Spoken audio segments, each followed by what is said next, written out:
ఎందుకండి మీకు క్రైస్తవ్యం అంటే ఇష్టం లేకపోతే ఇంత ద్వేషాన్ని మీరు న్యూస్ లీడర్గా లేదంటే ఒక రిపోర్టర్గా ఒక జర్నలిస్ట్గా మీరు కనిపిస్తూ ప్రజలను మోసం చేయడం తప్పు కదా. ప్రభువైన యేసుక్రీస్తు నామములో మీ అందరికీ నా హృదయపూర్వకమైన వందనాలండి. మరి ఈ వీడియో చేయడానికి గల కారణం ఏంటి అంటే, మరి ఒక న్యూస్ రిపోర్టర్ మరి సహోదరి మరి కొంత వివరణ ఆవిడికి నేను ఇవ్వాలని ఆశిస్తున్నాను. ఇది కౌంటర్ వీడియో కాదండి, వివరణ ఇచ్చే వీడియో. కాబట్టి దయచేసి హైందవ సహోదరులు లేదంటే సహోదరులు, ముఖ్యంగా ఈ న్యూస్ రీడర్ ఎవరో మరి ఈవిడ కూడా ఈ విషయాలను గమనించాలని నేను కోరుకుంటున్నాను. ఈ ఛానల్ పేరు నాకు ఆర్ వాయిస్ అని కనిపిస్తుందండి, మరి న్యూస్ రిపోర్టర్ అనుకుంటా. ఒకసారి ఆవిడ ఏం మాట్లాడిందో చూడండి. ఇక్కడ మనకి ఈ ఫ్రేమ్లో ఏం కనిపిస్తుందంటే, రాజస్థాన్లో సీఎం సంచలన బిల్లు, మత మార్పిడులపై ఉక్కు పాదము మంచిగానే కనిపిస్తుంది. ఓకే, ఒకసారి ఈవిడ ఏం మాట్లాడిందో ఒకసారి గమనించండి. రాజస్థాన్లో మత మార్పులకు సంబంధించి చెక్ పెట్టేందుకు అక్కడి ప్రభుత్వం సంచలన బిల్లును ప్రవేశపెట్టింది.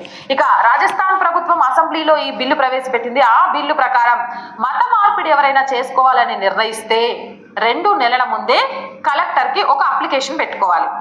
ఇది మేము ఇష్టపడే మత మార్పిడి చేసుకుంటున్నాం, మమ్మల్ని ఎవరు బలవంత పెట్టలేదు, మాకు చాలా బాగా నచ్చింది, మేమున్న మతం మేమున్న ధర్మం మాకు నచ్చలేదు, ఇంతకంటే గొప్పది అందులో లభించింది, ఆ లభించిన దానికోసం గొర్రెల్లాగా మేము వెళ్ళిపోతున్నాం, అంటే గొర్రెలనే అందరినీ కాదు వెళ్ళిపోయే వాళ్ళని అని. విన్నారండి, మరి యొక్క ఈ సహోదరి మంచి స్థానంలో అంటే సమాజానికి ఉపయోగపడే మరి ఒక న్యూస్ రిపోర్టర్గా మనకి కనిపిస్తున్నారు. మరి చాలా మంచిది, చాలా ప్రాముఖ్యమైన స్థితి అది, నేనైతే సంతోషిస్తున్నాను. కానీ సరి అయిన అవగాహన లేకుండా లేదంటే మతం పట్ల తనకున్న అభిమానమును బట్టి మరి వేరే వారి యొక్క విశ్వాసాలను మరి వాటిని అనుసరించే వారిని కించపరిచి ఇలా మాట్లాడడం అనేది తప్పండి. ఎందుకు అంటున్నానంటే, గొర్రెల్లాగా వెళ్ళిపోతారు అని చెప్పింది కదా, అది తన అంతరంగంలో ఉన్న ఆ క్రైస్తవ్యం మీద ఉన్న ద్వేషం, అలా కించపరిచి మాట్లాడడం అనేది కరెక్ట్ కాదమ్మా సహోదరి, కరెక్ట్ కాదు, అది పద్ధతి కాదు. ఒకవేళ కనుక ఎవరన్నా లాజిక్గా లేదంటే కొంతమంది క్రైస్తవ్యం మీద దుష్ప్రచారం చేసే వాళ్ళు ఎవరన్నా ఇలాగ అనొచ్చు, వాళ్ళ గ్రంథంలోనే ఉంది అని కనుక ఎవరన్నా అంటే, అదే మాట మీ గ్రంథాలలో కూడా ఉంది, మీరు కూడా కాపరి లేని గొర్రెల్లాగా మరి మీ గ్రంథాలలో లిఖించబడింది. కాబట్టి తప్పు, మేము గొర్రెలమైతే మీరు కూడా గొర్రెలే అవుతారన్న విషయం మర్చిపోమాకండి. న్యూస్ని ఉన్నది ఉన్నట్టు చెప్పండి. మీ భావోద్వేగాలను లేదంటే మీ అభిప్రాయాలను ఈ విధంగా, మీ మత సంబంధమైన అభిప్రాయాలను ఈ విధంగా వెల్లడి చేయడం అనేది మంచి పద్ధతి కాదు. దయచేసి అర్థం చేసుకోండి. వినండి ఇంకొంచెం.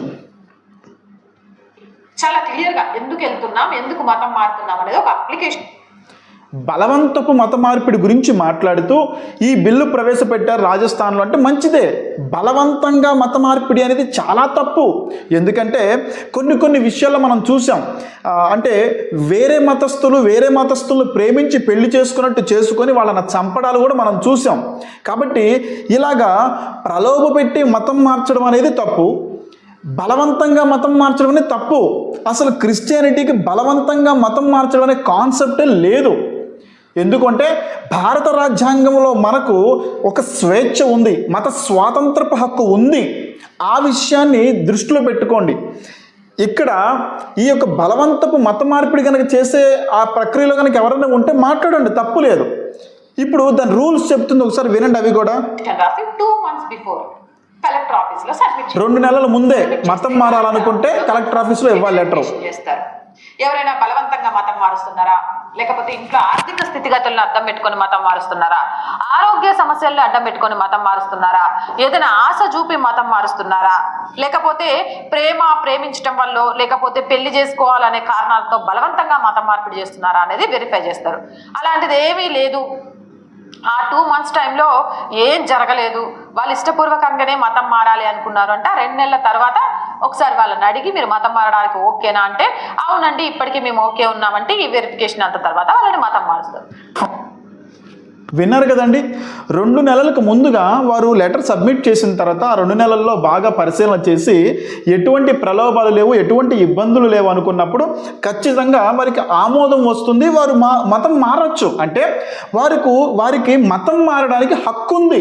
ప్రపంచంలో సంగతులు చాలా రకరకాలుగా జరుగుతాయి. మన భారతదేశానికంటూ ఒక ప్రత్యేకత ఉంది కదా, మన భారత రాజ్యాంగానికి ఒక విశిష్టత ఉంది కదా, మన రాజ్యాంగంలో ఒక హక్కు ఉంది, మత స్వాతంత్రపు హక్కు.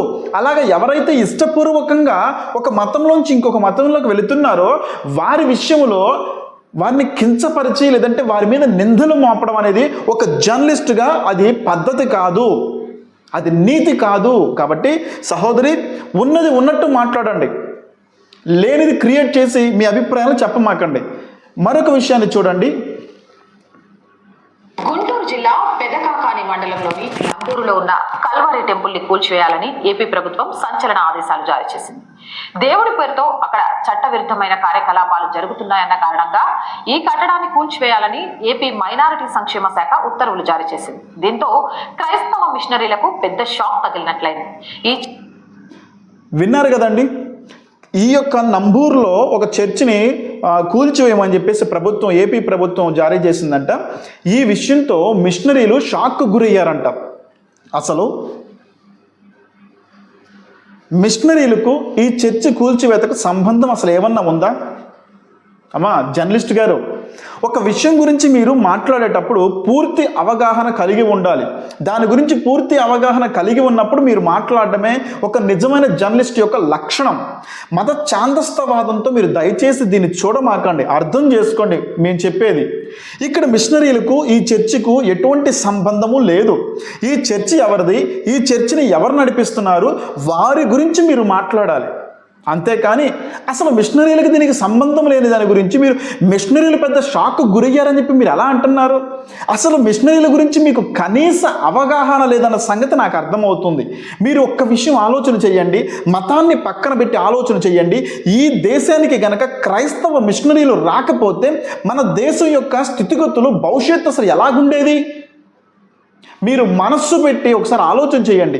నేడు అనేక మంది బాగా ధనికులు లేదా రాజకీయ నాయకులు లేదంటే బాగా డబ్బు ఉన్న వాళ్ళు విదేశాలకు వెళ్ళి చదువుకుంటూ అదే విదేశాలలో వాళ్ళు సెటిల్ అయిపోతున్నారు. కానీ ఇక్కడ భక్తిపరులు అయి ఉండొచ్చు, ఇక్కడ గొప్ప గొప్ప మతపరమైన రాజకీయ నాయకులు అయి ఉండొచ్చు, మతపరమైన సంస్థలకు అధినేతలు అయి ఉండొచ్చు. కానీ వారి పిల్లలే కానీ అందులో పార్టిసిపేట్ చేసేవాళ్ళు కానీ ఇతర దేశాలకు సంపాదించుకోవడం కోసం వెళ్ళిపోతున్నారు, సుఖభోగాల కోసం వెళ్ళిపోతున్నారు. కానీ మిషనరీ అంటే అర్థం తెలుసుకొని మాట్లాడండి అమ్మా.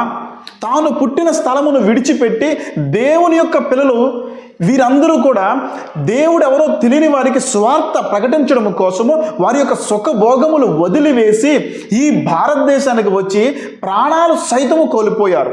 ఎంతోమంది చేత చంపబడ్డారు, ఎంతోమంది అనారోగ్యంతో మరణించారు, వారి కుటుంబాలు మరణించినాయి. ఈ భారతదేశానికి మిషనరీలు చేసిన సేవ ఎలాంటిదో ఒకసారి మీరు అర్థం చేసుకోండి. నేనేమి వత్తాసు పలకడం లేదు, నేను ఒకప్పుడు హిందూనే. నేను రీసెర్చ్ చేసి తెలుసుకున్న తర్వాత యేసు ప్రభు వారు నిజమైన దేవుడని నేను నమ్మాను. ఎవరూ ప్రలోభ పెట్టలేదు.